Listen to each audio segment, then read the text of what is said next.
आज हम डिस्कस करेंगे लूप कंस्ट्रक्ट्स। उसमें सबसे पहले जो हम चीज़ देखेंगे वो है व्हाट इज़ लूप। लूप क्या होता है?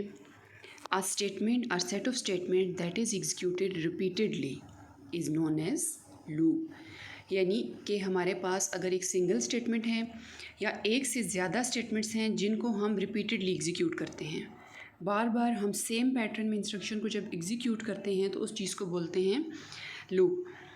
The structure that repeats a statement is known as iterative, repetitive, or looping construct. Loops are basically used for two purposes. अब यहाँ पे ये बताया जा रहा है कि लूप्स के लिए डिफरेंट तरह के वर्ड्स यूज़ होते हैं, जैसे आइट्रेटिव, रेपिटेटिव या लूपिंग कंस्ट्रक्ट। इन सब में सेम इंस्ट्रक्शन को बार बार एग्जीक्यूट किया जा रहा था, यानी सेम एक्टिविटी को बार बार परफॉर्म किया जा रहा होता है। लूप्स बेसिकली टू पर्पसेस के लिए यूज़ होते हैं। First one is loops are use to execute statement for a specified number of times. For example, it can display a message on screen for 10 times. जब हमारे पास एक same activity के लिए हम एक स्पेसिफिक नंबर ऑफ़ टाइम्स जो है वो हम कहते हैं कि ये एक्टिविटी परफॉर्म हो, लाइक 10 टाइम्स अगर हम डिस्प्ले करवाना चाहते हैं कोई नंबर स्क्रीन पे या फिर कोई मैसेज जो है वो स्क्रीन पे डिस्प्ले करवाना चाहते हैं, जैसे पाकिस्तान को हम 10 टाइम्स स्क्रीन पे डिस्प्ले करवाना चाह रहे हैं, तो उसके लिए हम जो चीज़ यूज़ करेंगे दैट इज़ लूप। इसी तरह अगर हम सेकंड, इसका पर्पज़ क्या है कि they are use to get a sequence और values. Example, a loop can be used to display a sequence of number from 1 to 10। जैसे हम 1 से लेकर 10 तक वैल्यूज़ को स्क्रीन पे डिस्प्ले करवाना चाहते हैं, सीक्वेंस में नंबर्स को 1 2 3 4 5 6 7 8 9 10, तो वहाँ पे जो चीज़ हम यूज़ करेंगे दैट इज़ लूप। दो अब इसके हमने मकसद पढ़े। पहला ये था कि अगर हम कोई मैसेज डिस्प्ले करवाना चाहते हैं for a specified number of time, और सेकंड क्या है, हम सीक्वेंस में अगर वैल्यूज़ को डिस्प्ले करवाना चाहते हैं तो वहाँ पे जो चीज़ हम यूज़ करेंगे that is loop. Types of loop, there are 3 types of loop in C language: while loop, do while loop and for loop. So आज जो हम डिस्कस करेंगे बेसिकली वो है while loop. The while loop is simplest loop of C language, an entry control loop in C programming language. This loop can be used to iterate a part of code while the given condition remains true। यानी ये एक part जो होता है ना code का, उसको iterate करता है, उसको रिपीट करता है, सेम सेट ऑफ इंस्ट्रक्शन को बार बार एग्जीक्यूट करवाता है। कब तक? जब तक कि कंडीशन रिमेन्स ट्रू। जब तक कंडीशन एक जो गिवन है वो ट्रू रहेगी तब तक ये सेम सेट ऑफ पैटर्न पे जो इंस्ट्रक्शंस हैं उनको एग्जीक्यूट करवाता रहेगा, और जब भी इंस्ट्रक्शन फॉल्स हो जाएगी तो ये उसकी बॉडी से टर्मिनेट कर जाएगा, फिर जो वो इंस्ट्रक्शन है उसको एग्जीक्यूट करना ये स्टॉप कर देगा। This loop is useful where the number of iteration is not known in advance. While loop और डू वाइल लूप हम वहाँ पे यूज़ करते हैं जब हमें नंबर ऑफ़ इंस्ट्रक्शंस जो हैं वो या नंबर ऑफ़ जो आइट्रेशंस हैं नॉट नोन इन एडवांस, पहले से तयशुदा हमारे पास नहीं है। अब अगर हम इसके सेंटिक्स की बात करें तो सेंटिक्स इसका क्या है? वाइल का कीवर्ड इसमें यूज़ होता है, वाइल का कीवर्ड यूज़ होता है, फिर स्मॉलर ब्रैकेट्स यूज़ होती हैं, और स्मॉलर ब्रैकेट्स के अंदर हम कंडीशन मेंशन करते हैं। कंडीशन क्या होती है? कंडीशन कोई भी रिलेशनल एक्सप्रेशन हो सकता है, जैसे हम दो वैल्यूज़ का कंपैरिजन करवा सकते हैं, जैसे a is smaller than b या a is equal to b, या हम कह सकते हैं a is less than equal to b। इसी तरह ग्रेटर में हम जा सकते हैं। तो इस तरह कोई भी जब हमारे पास रिलेशनल एक्सप्रेशन होता है तो वो होती है कंडीशन।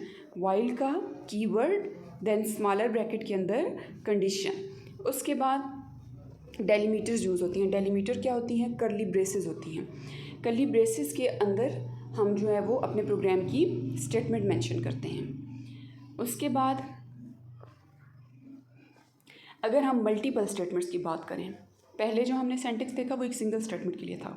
अगर हम मल्टीपल स्टेटमेंट्स की बात करें तो वाइल का कीवर्ड हम पहले यूज़ करेंगे, उसी तरह हम स्मॉलर ब्रैकेट के अंदर कंडीशन को मेंशन करेंगे, उसके बाद हम इसकी डेलीमीटर या जो कर्ली ब्रेसेस हैं उनको स्टार्ट करेंगे और फिर हम वन बाय वन अपनी स्टेटमेंट्स जो हैं वो एक सीक्वेंस में इसमें लिखेंगे। जैसे स्टेटमेंट 1 सेमी कॉलन जहाँ पे क्या है, स्टेटमेंट टर्मिनेटर इसको बोलते हैं। तो सी लैंग्वेज में कोई भी आप जब स्टेटमेंट लिखते हो जो प्रिंट एफ की लाइन होती है तो उसके बाद हमेशा जो है वो टर्मिनेटर लगाना मस्ट है। फिर इसी तरह स्टेटमेंट 2 आप लिखोगे अप टू सो ऑन, आप स्टेटमेंट एन जितनी भी आपकी स्टेटमेंट है प्रोग्राम में आप सारी लिखोगे, देन आप एंडिंग डेलीमीटर लगा दोगे। तो ये मल्टीपल स्टेटमेंट अगर वाइल की हैं तो वहाँ पे ये वाला मेथड यूज़ किया जाता है। सो ये दो इसके सिंटैक्स हैं। नेक्स्ट अगर हम फ्लो चार्ट की बात करें वाइल लूप के, तो वाइल लूप का फ्लो चार्ट कैसा होता है। सबसे पहले टॉप पे जो है वो वाइल लूप हम स्टार्ट जब करवाते हैं तो हम उसके वेरिएबल्स मेंशन करते हैं। जैसे हमने लिखा इंट एन, कोई भी हमने वेरिएबल ले लिया, उसके बाद आप इसकी कंडीशन लिखते हो, टेस्ट कंडीशन में हम क्या करते हैं, हम इसका जो रिलेशनल एक्सप्रेशन है वो मेंशन करते हैं, like A is smaller than B या कुछ भी आप यहाँ पे मेंशन करोगे।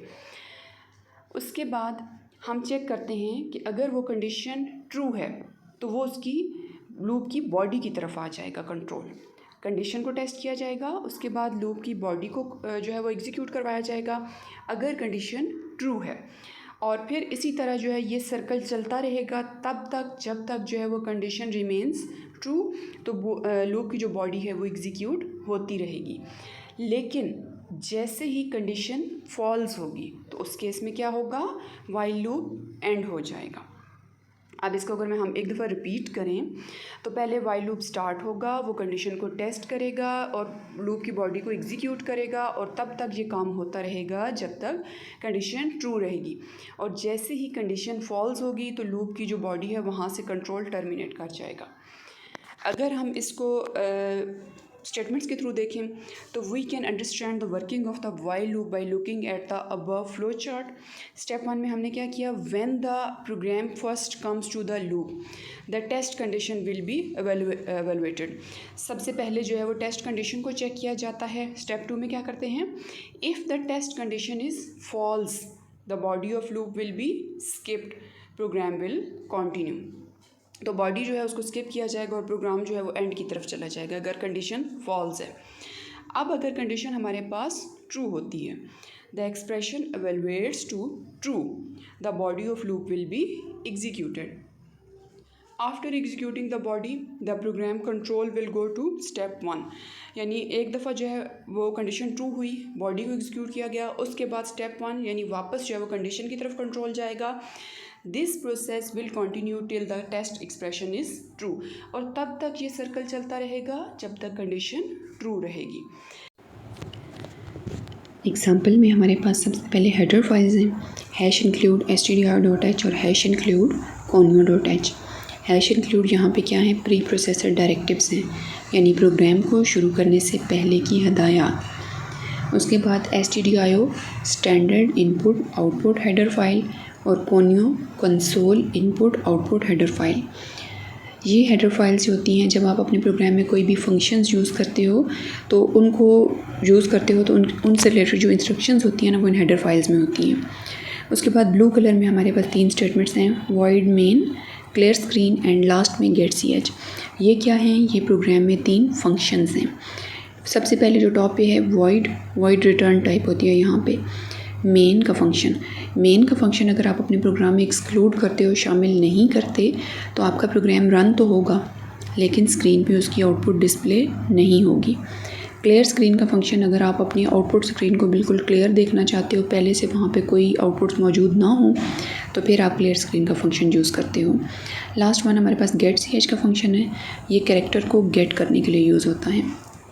उसके बाद हम वेरिएबल्स यहाँ पे देखते हैं, एक वेरिएबल यूज़ हुआ है n, डेटा टाइप उसकी क्या है, इंटीजर n सेमीकोलन यहाँ पे क्या है, टर्मिनेटर इसको बोलते हैं, स्टेटमेंट टर्मिनेटर। अब n की जो वैल्यू इनिशियल है वो है 1, n इक्वल टू 1। नीचे है इसकी कंडीशन ब्लैक में, while n less than equal to 5, यानी जब तक एन की वैल्यू 5 से लेस या 5 के इक्वल नहीं हो जाती तब तक जो प्रिंट एफ में स्टेटमेंट है वो स्क्रीन पे डिस्प्ले होती रहेगी। फर्स्ट टाइम अगर हम इसका ड्राई रन देखें तो 1 is less than equal to 5 true, नीचे क्या स्क्रीन पे डिस्प्ले हो जाएगा पाकिस्तान। उसके बाद n प्लस प्लस 1 प्लस 1 2, तो 2 is less than equal to 5 true, second time display हो जाएगा पाकिस्तान। उसके बाद n प्लस प्लस 2 प्लस 1 3, तो 3 is less than equal to 5 true, third time Pakistan display होगा। उसके बाद 3 प्लस 1 4, तो 4 is less than equal to 5 true, 4 time Pakistan display होगा। उसके बाद n प्लस 1 यानी 4 प्लस 1 5, तो 5 is less than equal to 5, 5 is equal to 5, तो 5 टाइम पाकिस्तान डिस्प्ले हो जाएगा।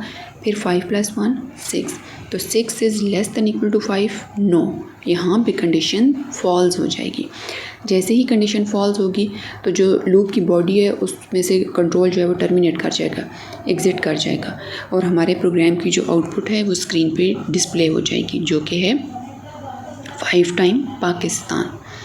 और क्लियर स्क्रीन का फंक्शन यूज़ करने की वजह से हमारी स्क्रीन पे कोई पहले से मौजूद आउटपुट नहीं होगी। Thanks for watching this video. Don't forget to like, share and subscribe Tech and CS Department. Thanks.